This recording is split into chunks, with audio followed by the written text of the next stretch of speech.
السلام علیکم سر. وعلیکم السلام. سر پالیٹکس میں آپ کا الحمدللہ بہت بڑا بیک گراؤنڈ ہے. تو سر پی ٹی آئی بار بار ہار رہی ہے، نوشہرہ میں آ رہی، پھر پنجاب میں، سندھ میں، کراچی میں بھی کل ہار گئی. تو کیا آگے کا کیا پلان ہے؟ پھر دوبارہ وہیں الیکشن ہوں گے، وہیں پارٹی آئیں گی، یا کوئی راستہ آگے کا آپ کی نظر میں آپ کیا ہے؟ دیکھیے، پہلے میں آپ کو جائزہ دیتا ہوں، اس کے بعد میں آپ کو اپنی رائے دوں گا کہ آگے کا کیا، اس کا راستہ کیا ہونا چاہیے. میری ایک رائے ہے. جمہوریت کہتے ہیں، جمہوریت جمہوریت جمہوریت. جب اس جمہوریت کے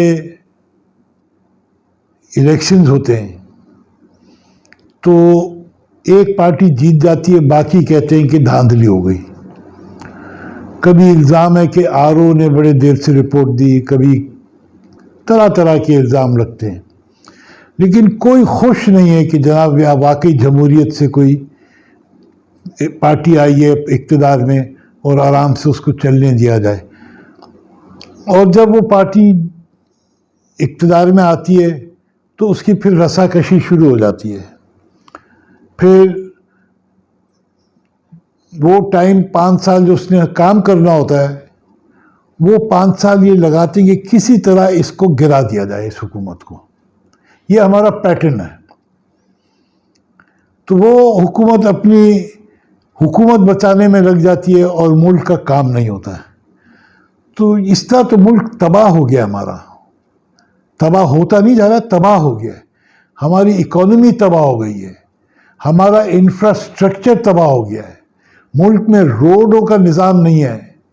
ہر جدھر آپ دیکھو وہاں مسئلے کھڑے ہوئے، کیونکہ کسی حکومت کو کام کرنے دیا ہی نہیں جاتا ہے. وہ پاور میں آتی ہے، کہتے ہیں دھاندلی سے اس کو نیچے لاؤ. تو میری ناقص رائے یہ ہے کہ جناب یہ جمہوریت جو ہے، یہ اول تو جمہوریت نہیں ہے. دوسری بات کہ اس قسم کی جمہوریت سے یہ ملک تباہ ہو گیا ہے اور مزید تباہی کی طرف جا رہا ہے. اس کا آگے حل کیا ہے؟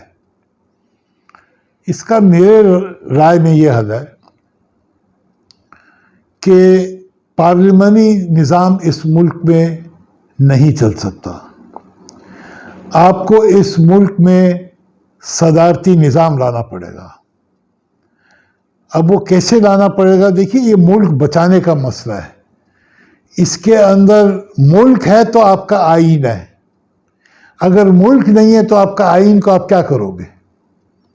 لہذا آئین میں ایسی ترمیم کی جائے جس سے یہ ملک سنور جائے، سنبھل جائے.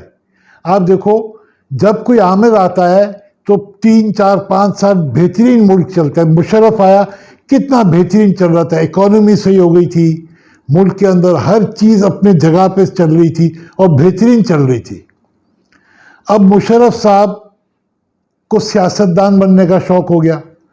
انہوں نے جناب مسلم لیگ کاف کے ساتھ پارٹنرشپ کی، ادھر ادھر سے سیاستدانوں کو پکڑ کے اپنے ساتھ ملا لیا. دوبارہ تباہی شروع ہو گئی. بھائی، ایک سرجن جو آتا ہے، سرجن کا کام ہوتا ہے کاٹ پیٹ کے آپ کے جو پیٹ میں، سر میں جو خرابی ہے اس کو نکال کے دور کر دے. جب سرجن آ کے فزیشین بن جاتا ہے اور کہتا ہے کہ اگلے 15 سال، اگلے 10 سال تک میں گولیاں دے دے کے اس کو چلاؤں گا نظام کو، تو وہ پھر یہی ہوتا ہے جو پھر مشرف صاحب کی گورنمنٹ اینڈ میں کیسی ہو گئی تھی. تو میری رائے میں صدارتی نظام ہونا چاہیے. اس صدارتی نظام کے اندر آپ اسمبلی ہوگی، نیشنل اسمبلی بھی ہوگی، صوبائی اسمبلیاں بھی ہوں گی، لیکن یہ صرف قانون سازی کریں گے. آپ کو ایم این اے کو وزیر بنانے کی آپ پہ پابندی نہیں ہونی چاہیے صدارتی نظام میں. آپ ٹیکنوکریٹ میں آئیں. لیکن جو ایم این ایز ہیں وہ 5 ممبر کی ایک کمیٹی ہو ہر منسٹری کے اوپر،